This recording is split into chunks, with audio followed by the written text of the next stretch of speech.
বৈশাগু পালন কৰোঁ যেহেতু আজিৰ পৰা এটা নতুন প্ৰেৰণা এটা নতুন মনৰে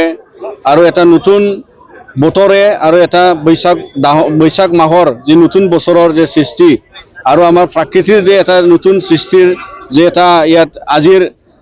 যে বৈশাগু পালনৰ দ্বাৰা এটা মেছেজ য'ত নিখিল বড়ো ছাত্ৰ সন্থা আমি সেইটোৱে কামনা কৰোঁ যাতে সকলো জাতি জনগোষ্ঠীৰ মাজত আৰু সকলো ছাত্ৰ ছাত্ৰীসকললৈ আৰু লগতে এটা নতুন সৃষ্টিৰ যে প্ৰেৰণা আৰু নতুন মনৰ যি আশা আকাংক্ষা সকলোৰে যাতে পূৰণ হয় তাৰ কাৰণে নিখিল বড়ো ছাত্ৰ সন্থা আমি আমাৰ যে ৰংজালী বৈশাগু পৰ্ব যি মুকলিভাৱে আমি পালন কৰোঁ ইয়াৰ দ্বাৰা এটা সংস্কৃতি এটা জাৰ্নি যে সংস্কৃতি এটা মিলনৰ কথা যি য'ত সৃষ্টি মানে প্ৰাকৃতিৰ লগত আৰু বিভিন্ন গান আৰু বিভিন্ন আমাৰ ইয়াত নাচ বৈশাগু যিটো ডেন্স ইয়াৰ লগত সম্পৰ্ক ৰাখি আমি ইয়াতে যাতে সকলো